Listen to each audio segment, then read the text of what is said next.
राधे राधे सबको। क्यों हनुमान जी ने दिए थे भीम को अपने शरीर के 3 बाल? चलिए आइए जानते हैं। महाभारत और रामायण से कई ऐसी कथाएं जुड़ी हुई हैं जो किसी भी इंसान को आश्चर्यचकित कर सकती हैं। ऐसी ही एक कथा हनुमान जी और भीम से जुड़ी हुई है। कथा के अनुसार हनुमान जी ने अपने शरीर के 3 बाल केश भीम को दिए थे।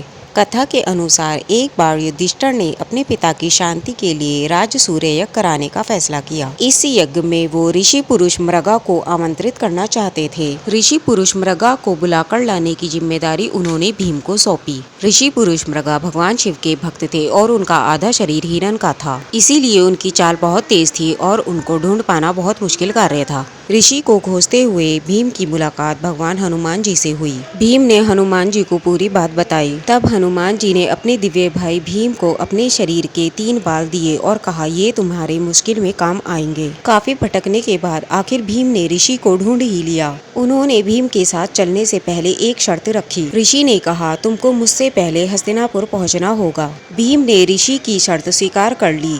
ऋषि की चाल बहुत तेज थी। ऐसे में भीम के भागते ही ऋषि उनके नजदीक आ गए। ऐसे में भीम ने हनुमान जी के दिए हुए 3 बालों का इस्तेमाल किया।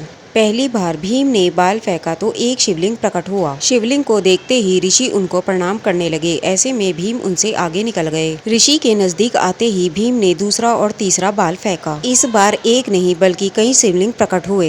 ऋषि सभी शिवलिंग पूजते हुए आगे बढ़ रहे थे, जिससे उनकी चाल धीमी हो गई। अंत में जैसे ही भीम दरवाजे पर पहुंचे, ऋषि ने उनके पैर पकड़ लिए। भीम का आधा हिस्सा महल में था और पैर बाहर थे। ऐसे में युधिष्ठिर और भगवान श्री कृष्ण वहां पर आ गए और उन्होंने भीम को मुक्त करने की प्रार्थना की। युधिष्ठिर और भगवान श्री कृष्ण की बात मानकर ऋषि ने उनको मुक्त कर दिया और यज्ञ को पूर्ण किया।